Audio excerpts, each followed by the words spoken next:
Hey friends, welcome back to my channel. If we haven't met yet, I'm Peggy. Thanks for hanging out with me. This week for the Pantry Challenge, I have so much to share with you. Lots of recipes and one ingredient in my pantry that might make you cringe. I don't know, we'll see. So you'll have to let me know at the end. Right now I'm sitting here with some plants, getting some plants started up for my spring garden. It's February in Florida and it is time to get things going. It's nice and warm out today, so that's what's happening over here at the Starlings.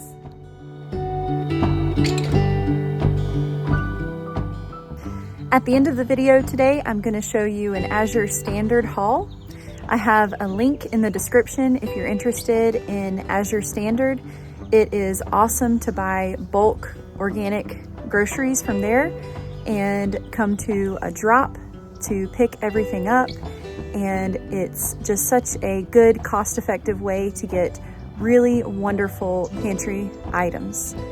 So if you're interested in Azure Standard and you use my link, it will give my family $25 if you place an order. And then you'll get a link and you can send that to people. And if they place an order, you'll get $25. So I hope you'll consider checking out Azure Standard.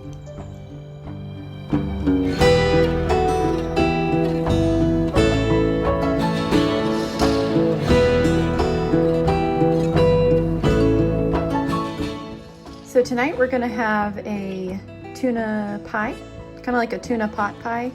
And I'm getting this recipe from Mary's Nest. If you've seen Mary on YouTube, I will link her channel and her blog, Mary's Nest, and she teaches a lot of traditional cooking. I really enjoy her channel. But she had this Depression era canned tuna pie, and I watched her make it and I was like, you know, I keep canned tuna and I could probably make it too. So that's what I'm basing this off of. I'm not gonna do it exactly how she does it, but I have some cottage cheese, so I am gonna do the little biscuits on top that she does with the cottage cheese, and that's a good way to use up some of that that's left over.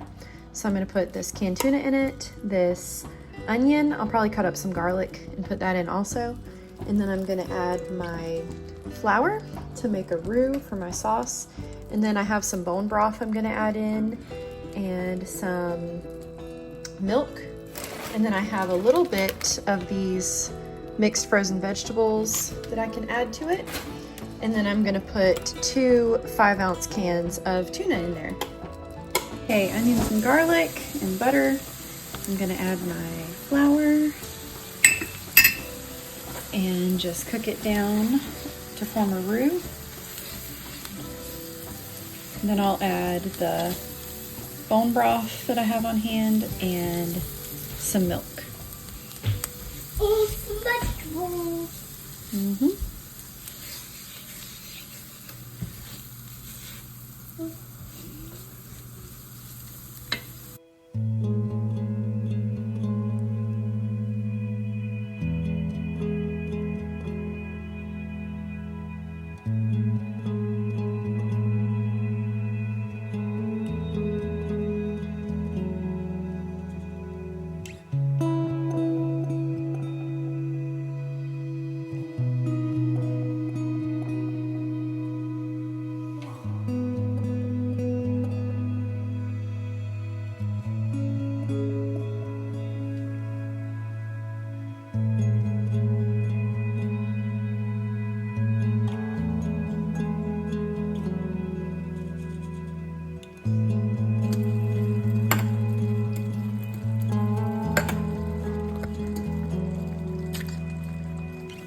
Hang on, buddy.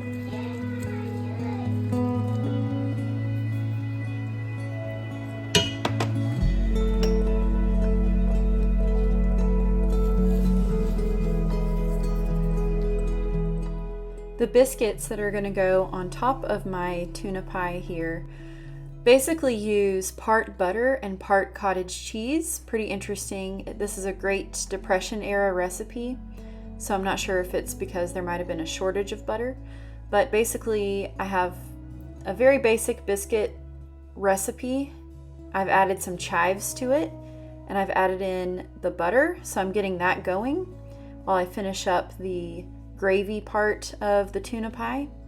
And then I will finish up the biscuits and add those to the top and bake it. So I'm adding in the cottage cheese into the milk part of the recipe. I'm going to go ahead and mix that together, and then I'll get it into the biscuit dough. And then after that, you essentially roll it into a log and slice up the biscuits. Really interesting way of doing it. So I followed the recipe similarly here, and I'll show you what it looks like.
So I'm going to add these chive and cottage cheese biscuits right on top with the gravy, all nice and hot. That will help them to cook all the way through.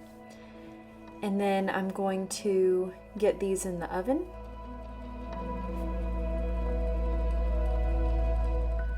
So before I put these in the oven, I had me an idea. I thought what I should do is add a little Old Bay to the top, you know, like the famous Cheddar Bay biscuits or whatever. I was thinking maybe just a little bit of Old Bay on top would add kind of that flavor a little bit and make this a little extra special. So I tried that out and it worked out really well. This is the second time I've made this recipe, but this is the first time I added the Old Bay on top of the biscuits, and it turned out really good.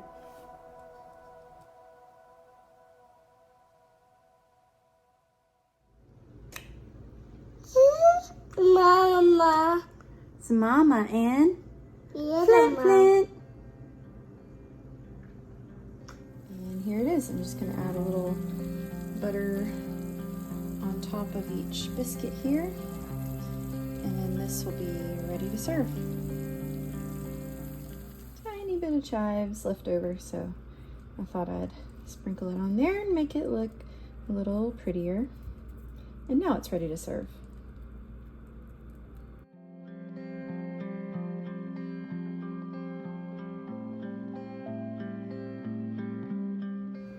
I still had some Seminole pumpkin puree that I wanted to use up, so I used some of that to make a really delicious pumpkin bread, and we had this for snacks during the week, and that turned out really, really good.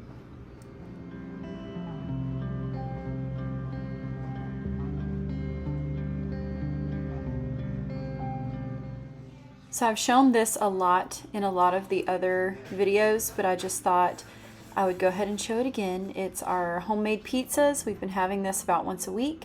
We always seem to have the ingredients for it, so it's something that keeps happening and everyone really enjoys it, so that works out, and I'm using up pantry items this way also.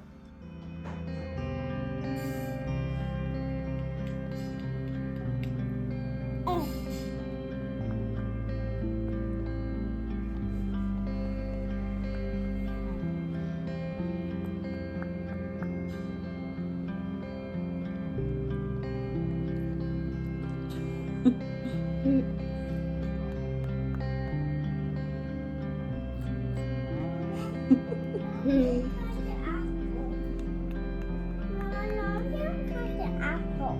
I'll cut it for you. Okay. Mom, you got put on the floor. Mama? Mom? All right, today it's been a busy day full of yard work and gardening and stuff. I did go out and buy a little bit of produce, as you can see. So keeping that budget super, super small during the pantry challenge. And I'm gonna try my best to not focus on the things that I just bought, but focus on the things that need to be used up. So tonight, we're gonna have something that a lot of people don't eat and a lot of people might cry about, but we eat this, and it is something that I had stored as a kind of emergency food, and I do store it as that, but anything you store for emergencies, you do eventually have to eat or it's gonna go bad. So we had this, and so we're gonna make this tonight, and it's something that Andy and I both had in our childhood, and we have no problem eating it. Everyone in my home loves it. It's delicious. It's Spam. We love to have Spam with eggs for breakfast, or for dinner, I'll make it with some macaroni and cheese. So that's what I'm gonna do tonight. We're gonna have Spam. We're gonna have macaroni and cheese with the Bonza chickpea pasta. So lots and lots of protein in that also, and lots of good fiber. And then I have some frozen green peas. So we're gonna have some peas with it for our vegetable, and that will be our simple, easy supper for tonight. I'm just making this on the stove, but I did a roux with some butter and some flour. Then I did some salt and pepper. Then I add just a little bit of onion powder and a little bit of paprika. That's the seasoning that you saw in there.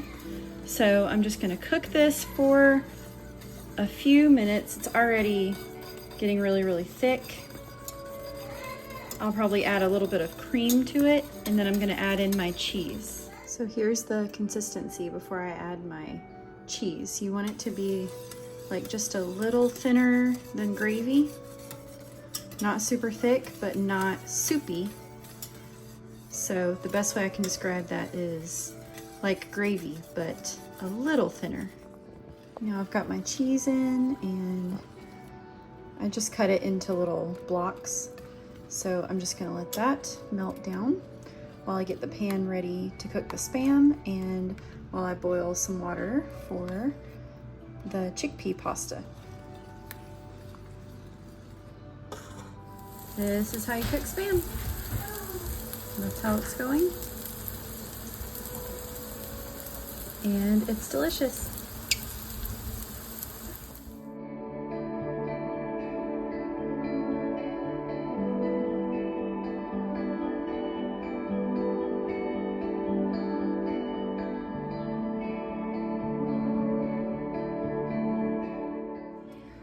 Good morning. I'm just whipping up some pancakes again this morning, but these are regular pancakes, not sourdough. So I thought I would show you my recipe, not upside down, for that in case you're interested. And these always turn out really delicious. I'll add chocolate chips to about half of the batch as they're going into the pan. And some kids like to have chocolate chips, some kids like to have syrup, and some kids like to have powdered sugar. So they can pick if they want a chocolate chip pancake, then I don't give them syrup or powdered sugar or anything like that. But if they have just a plain pancake, then they can choose one topping to go on top. And that's how we do pancakes. We do pancakes at least once a week, and sometimes twice a week.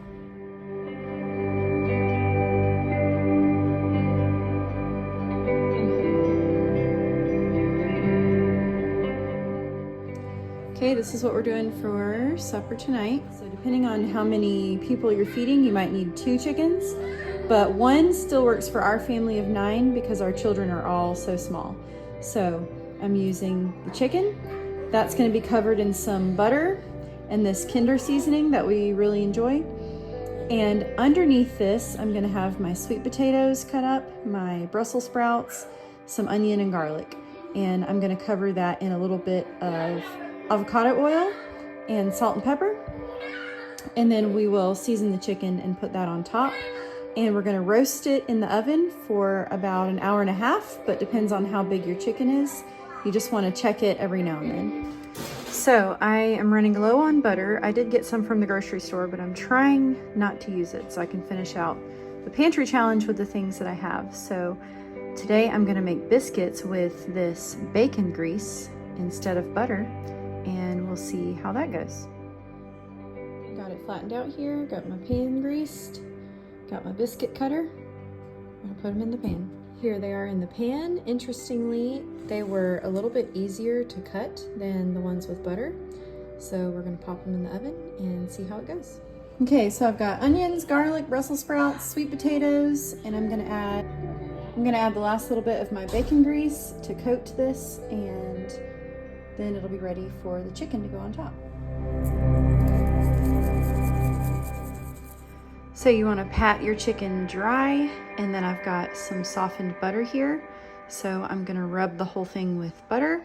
I'm going to put some of the butter under the skin, on the breast, on the thigh, and the leg. So you're just going to put your fingers under the skin and push the butter through there.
We're gonna roast it breast side down, and then halfway through we're gonna flip it so that the breast is up, and then that'll make it nice and golden and not too dark.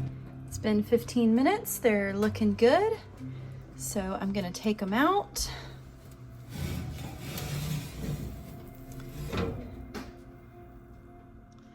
Now I'm gonna rub a little bit of butter on top. This is not necessary, but just to still have some butter flavor, I'm gonna rub the butter on top and put them back in for another 8 to 10 minutes until they're golden on top. Then I'll rub them with the butter again like this and sprinkle them with a little salt on top, and they'll be done.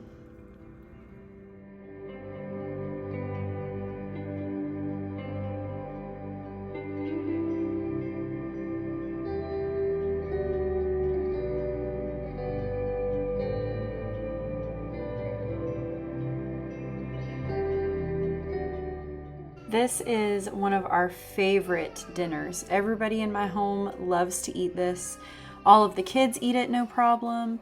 These vegetables are just the perfect combination with the roasted chicken and then the biscuits on the side. It's delicious. We love it. There were plenty of leftovers, so I'm popping those in the refrigerator.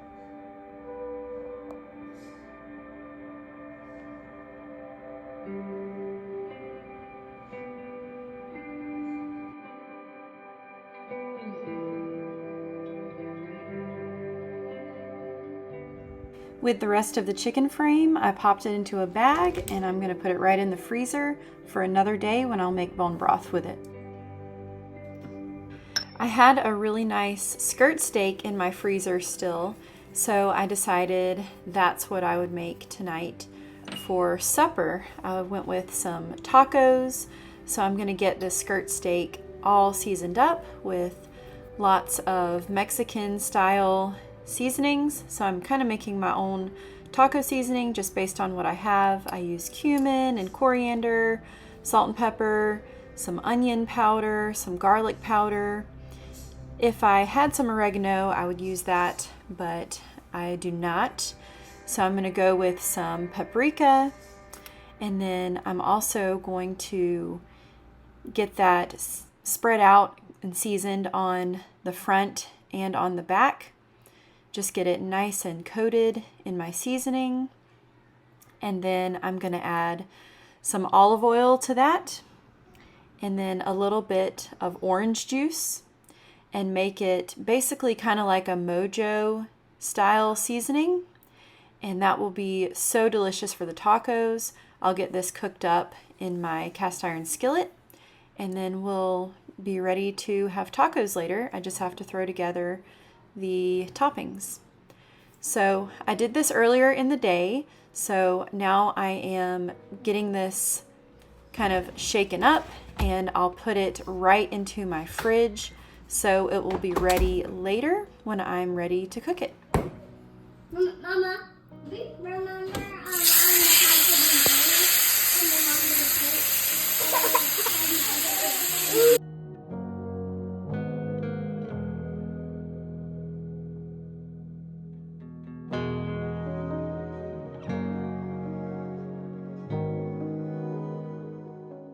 So while I got a good shot of the meat here, I did not get a shot of our table set for that night for tacos. So this is next week's tacos, which were some steak tacos and some fried chicken tacos.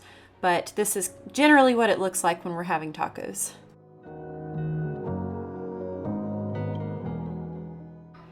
So here's some red onions that were left over, all chopped up, some green peppers chopped up, and some spinach that I had left over. So I thought I would show you some breakfasts now, and I'm going to turn those into a little omelet or scramble for Andy and I.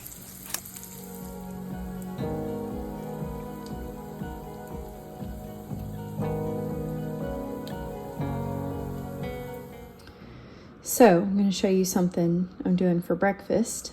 I have a ton of this apple butter that my mom brings me down from Tennessee when she comes to visit, and I just have a lot of it. So I'm going to use this pint of apple butter to make some baked oatmeal. So I'm going to start with 4 eggs, and I'm adding a cup of milk, 1/4 cup of coconut sugar,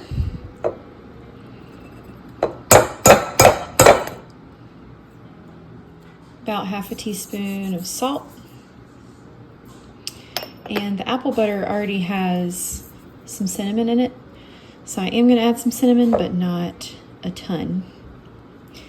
And then my favorite warm spice for things like this is cardamom, so I'm always adding cardamom to banana bread and other things. It's delicious and I love it, and it goes great with cinnamon. And now I'm going to add the apple butter.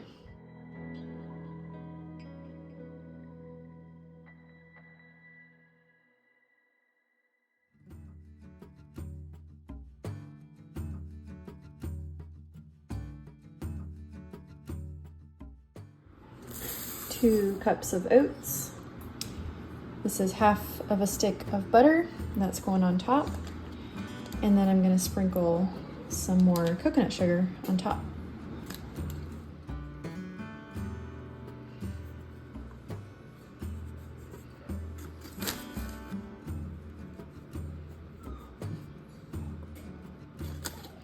So I put this in the oven and cooked it on 350 for about 45 minutes.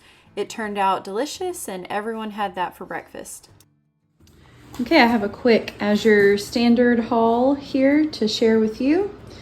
I am doing some stocking up during the Pantry challenge just so we can keep stocked on some things, but I'm going to continue to use what I have now during the Pantry challenge. So what I got from Azure this time is some diced green chilies, a case of this marinara sauce. It's the Natural Value brand, and it's organic marinara sauce, very good. I got the maple syrup, a gallon. This will last us between 6 months and a year, usually not quite a year, but this is a good bit for us. Avocado oil, this is a gallon of avocado oil. That will last us about 6 months-ish. 3 things of grape fruit spread for sandwiches and such, and biscuits. Some sour cream. This is really good probiotic sour cream. We love this, and I don't buy anything else. Basically don't buy any other sour cream besides this. Haven't in the last like 4 years. Some curry powder. They didn't have the bigger bag, and I don't usually get salt free, but I figured that would be fine because I always add my own salt to things anyways. But I usually would get a bigger bag than this because this is not going to last very long with the number of curries we eat, but they didn't have it. They only had this size, so I just got one, and I figure I can get a bigger one next time, hopefully, if it's in stock. This is some lemon pepper. Andy has been asking for some lemon pepper chicken, so I'm going to use this and make that for him, and hopefully that will be great. It will taste good, but all the ingredients look really good, so excited to give that a try. Then I got this basmati rice. I usually get a different brand, but it was out, so I went ahead and got this one instead. It's an heirloom one, and this is from Azure. It's, you know, their own brand. So we'll give this a try, and it actually ended up being less expensive than the other one. So if we like this, then I'll just keep ordering that. And then I got 10 pounds of coconut sugar. That's what I use in place of brown sugar, especially in baked goods. It turns out delicious. And then the last thing is this poultry NutriBalancer from Fertrell. I've been reading a Joel Salatin book, especially about poultry, and I read that this is something that he recommends, and he's the father of, you know, pastured meat industry, basically. So I wanted to get this and give that to my chickens and just make sure they're getting all the nutrition that they need. So this is the NutriBalancer for our little backyard flock. Thanks for hanging out with me today. Let me know in the comments what you thought about the Spam, and if that's something that you ate growing up like my husband and I did, or let me know if you think that's just awful and you'd never eat it. And thanks for hanging out with me, and I'll see you next time.